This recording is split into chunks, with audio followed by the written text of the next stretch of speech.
Hey y'all, this your girl Anita Gill. Like, share, and subscribe, and hit that notification bell so when I go live, you would be the first. Okay? Alright, y'all. This video is for fair use, and fair use of the copyright disclaimer of Section 107 of the Copyright Act 1976 allowance is made for fair use for purposes such as criticism, commenting, news reporting, teaching, education, scholarship, and research. Sometimes entertainment. But today, the reason why I chose this channel right here is because it's talking about what happened when someone is cremated. Okay, I had a content that I did today on Kenneka Jenkins allegedly supposed to have been cremated. That's what y'all say. So, but this what we're gonna do. We're gonna look at this video and we're gonna react to this video. Okay, I'm gonna play a little bit and then I have to react to it, y'all. Okay, all right. He's gonna walk us through the cremation stages.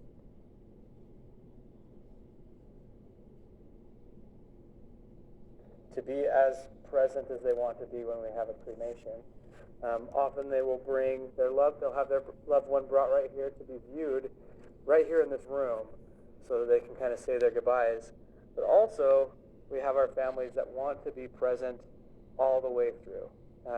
So sometimes at the cemeteries when we're having a burial, you'll have a family that says, we want to be here until the casket's lowered into the ground. See? Now let's stop it right here. Now, they can be in a cask. Mine was in a something different, but it wasn't a cask. But pay attention. So you can have a casket.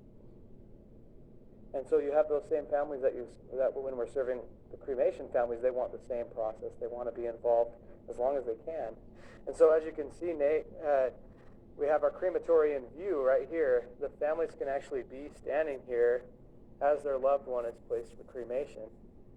And just about 2 weeks ago, maybe a week ago, we had about 30 people in this room. 3 generations, grandkids, kids, spouses of their loved one. They had them dressed. They came and stood here. They watched their grandfather, father, and spouse placed in the crematory. Wow. And I stood out here with them, and Nicole ran the crematory out here.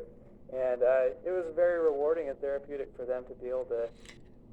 Wow. Y'all see that right there? They got a crematory machine right here. They didn't let us watch our mama do that. I would like to see it, but that's a wow. They stand right here and they watch them being cremated. Now let's get to the cask part.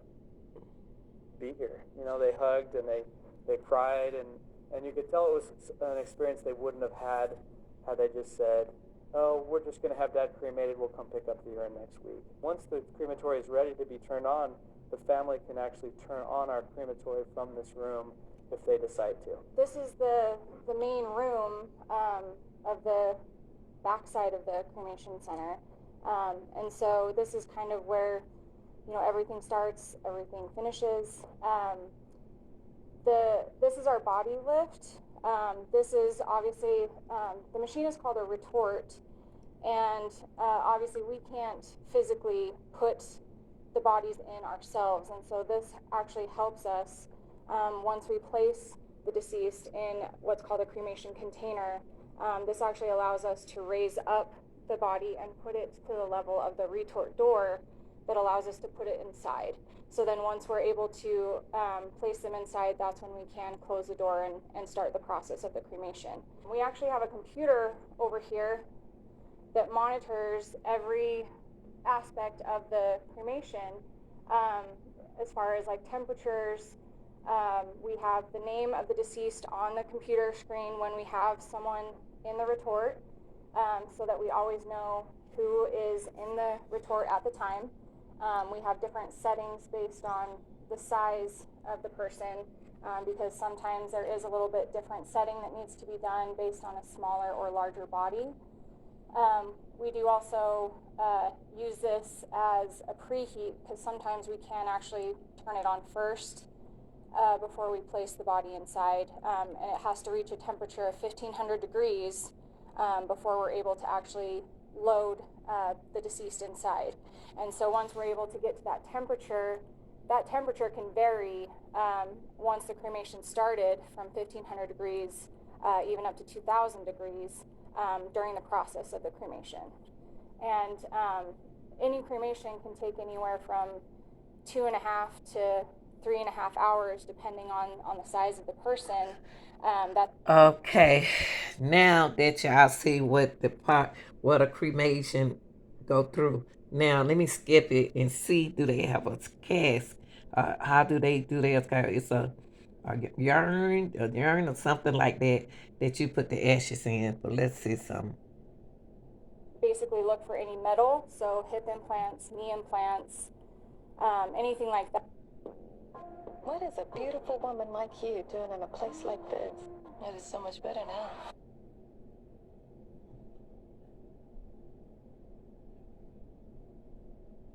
That, any screws, plates, and things like that, we pull them out and we actually recycle them so that everything you're getting back is just the bone fragment or the bones of your loved one. We're not. Wow, so that means since I got a knee replacement, my screws and stuff will be over there on that table. Wow.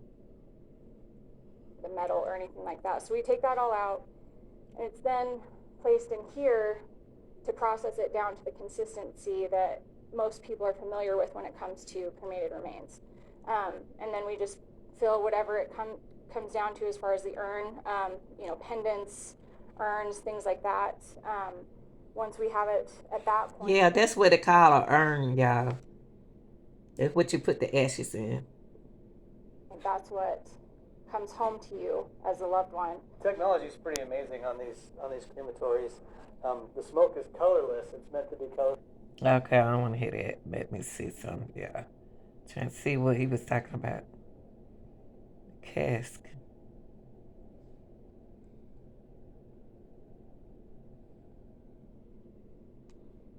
Room here is our refrigeration, and we have to keep it at a temperature where the body won't break down at all. So right now it shows it at 36 degrees. Both this building and our downtown building have a shelving system in our refrigeration, so we can store up to close to 30 bodies in this building and our downtown building, and about 10 in our Ammon funeral home. And so all together, I mean, we could really have about 70 human remains at one time. So if we ever had like a mass casualty incident, a plane crash or something like that, we're equipped to be able to take care of Okay, it. let me see. So this building is really equipped so that if we this room, we don't do embalming at this building. Our embalming procedures are all done at the funeral homes. So this room is mainly for dressing and cleaning and just preparing for a family to view. All right, y'all. What do y'all think about that? And the only reason why I did this video is because I thought about one of the things that we offer our family. I thought about Kenneka. Allegedly y'all said the mama was at the funeral with her looking at her body.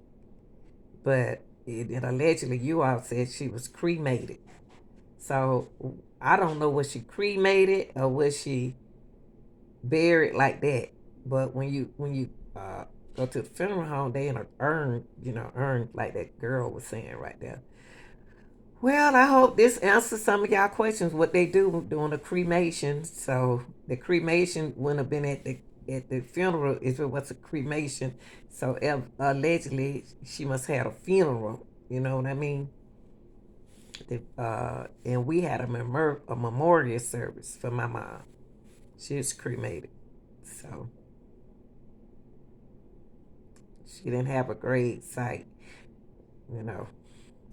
All right, y'all. I hope that answers some part of y'all questions. Was she cremated or was she Or did she have a casket? Which y'all seen her body in the casket. This your girl Anita Gill. Y'all tell me what y'all think. I'm out.